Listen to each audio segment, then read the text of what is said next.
اعوذ باللہ من الشیطان الرجیم بسم اللہ الرحمن الرحیم۔ ہم نے نوح کو ان کی قوم کی طرف رسول بنا کر بھیجا تو انہوں نے کہا اے میری قوم اللہ کی عبادت کرو، اس کے علاوہ تمہارا کوئی اللہ نہیں ہے، یقیناً مجھے تمہاری نسبت ایک بڑے سخت دن یعنی قیامت کے عذاب کا اندیشہ ہے۔ ان کی قوم کے سرداروں نے کہا ہم تو تم کو کھلی ہوئی گمراہی میں دیکھتے ہیں۔ نوح علیہ السلام نے کہا اے میری قوم مجھ میں کوئی گمراہی نہیں ہے، بلکہ میں تو سارے جہانوں کے پروردگار کا رسول ہوں، تمہیں اپنے پروردگار کے پیغامات پہنچاتا ہوں اور تمہاری خیر خواہی کے لیے تمہیں نصیحت کرتا ہوں، اور اللہ کی طرف سے وہ کچھ جانتا ہوں جو تم نہیں جانتے۔ کیا تمہیں اس بات پر تعجب ہے کہ تمہارے پروردگار کی طرف سے تمہاری اپنی قوم کے ایک شخص کے پاس واضح و نصیحت کا پیغام آیا ہے تاکہ وہ تمہیں خدا کے عذاب سے ڈرائے اور تاکہ تم پرہیزگار بنو اور تاکہ تم پر رحم کیا جائے؟ مگر ان لوگوں نے انہیں جھٹلایا، جس کا نتیجہ یہ نکلا کہ ہم نے انہیں اور جو کشتی میں ان کے ساتھ تھے ان کو نجات دی،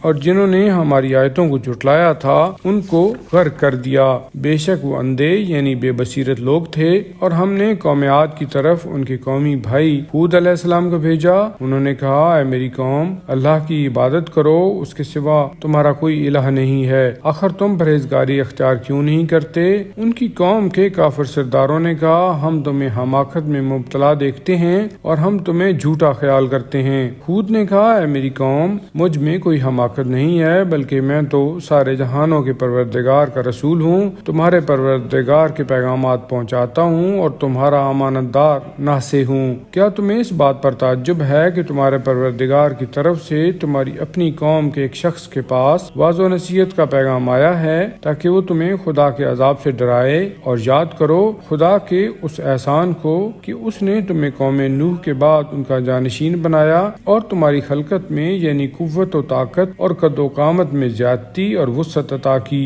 بس اللہ کی نعمتوں کو یاد کرو تاکہ تم ہر طرف فلاح پاؤ۔ انہوں نے کہا اے ہود کیا تم ہمارے پاس اس لیے آئے ہو کہ ہم ایک اللہ کی عبادت کریں اور ان معبودوں کو چھوڑ دیں جن کی ہمارے باپ دادا عبادت کرتے چلے آئے ہیں؟ اگر تم سچے ہو تو ہمارے پاس لاؤ وہ عذاب جس کی تم ہمیں دھمکی دیتے ہو۔ اس یعنی ہود علیہ السلام نے کہا سمجھ لو کہ تمہارے پروردگار کی طرف سے تم پر عذاب اور غضب نازل ہو گیا ہے۔ کیا تم مجھ سے ایسے ناموں کے بارے میں جھگڑتے ہو جو تم نے اور تمہارے باپ دادا نے از خود رکھ لیے ہیں، جن کے متعلق اللہ نے کوئی سند نازل نہیں کی؟ اچھا تو پھر تم خدا کے عذاب کا انتظار کرو، میں بھی تمہارے ساتھ انتظار کرنے والوں میں سے ہوں۔ بس آخر کار ہم نے اپنی رحمت سے انہیں اور ان کے ساتھیوں کو نجات دی یعنی بچا لیا، اور جن لوگوں نے ہماری آیتوں کو جھٹلایا تھا اور وہ ایمان لانے والے نہیں تھے ان کی جڑ ہی کاٹ دی۔ اور قوم سمود کی طرف ان کے قومی بھائی صالح علیہ السلام کو بھیجا، انہوں نے کہا اے میری قوم اللہ ہی کی عبادت کرو، اس کے سوا تمہارا کوئی الہ نہیں ہے،